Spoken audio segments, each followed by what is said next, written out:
Homefront is a first-person shooter. It's set in the year 2027. One of the main hooks of Homefront is its premise. It's an Occupation USA setting. Homefront's an opportunity for us to tell a story that's near and dear to our hearts in an environment that's very familiar but been warped beyond recognition. It's a story of really survival and adaptation. What it feels like to be part of a resistance fighting for your country, to give the last full measure for something that you really believe in. In a lot of other games, you blow into a place, a slum or something like that, and you kill 100 people, and at the end of the level, you jump into a helicopter and fly away. At the end of our levels, there's no helicopter. You have to stay and live with the things that you did. Bringing 2027 to life in kind of a suburban and rural setting all comes down to picking the things that everybody's extremely familiar with.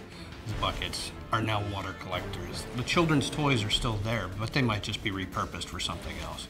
This is a survivalist nation now. Now it's about being a member of a resistance cell in occupied America and doing what it takes to liberate your country from this alien oppressor.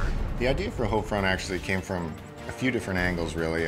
One of them was Red Dawn. I watched that, and that was very inspirational. John Milius is like a great American film creator. Apocalypse Now, Red Dawn, and Conan. He's just the type of guy that has this natural creative ability. He just knows when something's good. And he really brings 30 years of storytelling experience to us.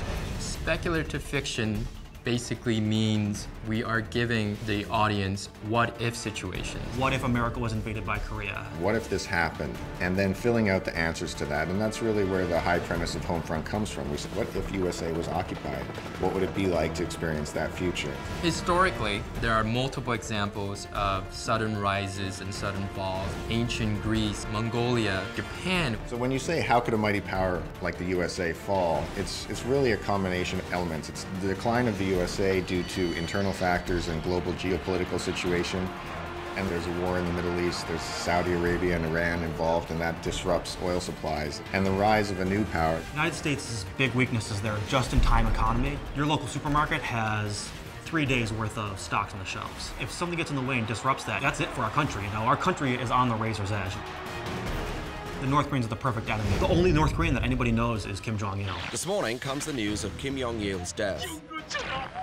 North Koreans greet their new supreme leader, Kim Jong-un. The North Koreans actually have the world's 4th largest standing army, which a lot of people don't know about. Now, what happens in the storyline is that we have North Korea being unified with South Korea to form one country where it has the economic power and modern military equipment. And within the storyline, we also have North Korea being in conflict with Japan. And training on American weapons and getting a lot of modern training and really building up a military from the other countries in the East Asia region. North Korea is able to invade the United States through its well-prepared military strikes. That involves a EMP strike. EMP is an electromagnetic pulse. It sends out a particular type of energy that blankets the Earth, and what that does is it deactivates modern electronics. You see things that aren't supposed to be happening. This little town main street, and it's got mom and pa shops and bakeries and banks, but there's soldiers and there's barbed wire. And that's kind of the genesis of where this phrase, the familiar has become alien, has come from. We want to show America, but twisted. War in the back suburbs, war in the elementary school playgrounds, baseball fields, high schools. Golden Gate Bridge becomes a battlefield. That's pretty darn alien if you ask me. It takes seeing an enemy hurting innocent people in front of you to make you understand why you're doing the things that you're doing. This is your backyard. This is literally Homefront.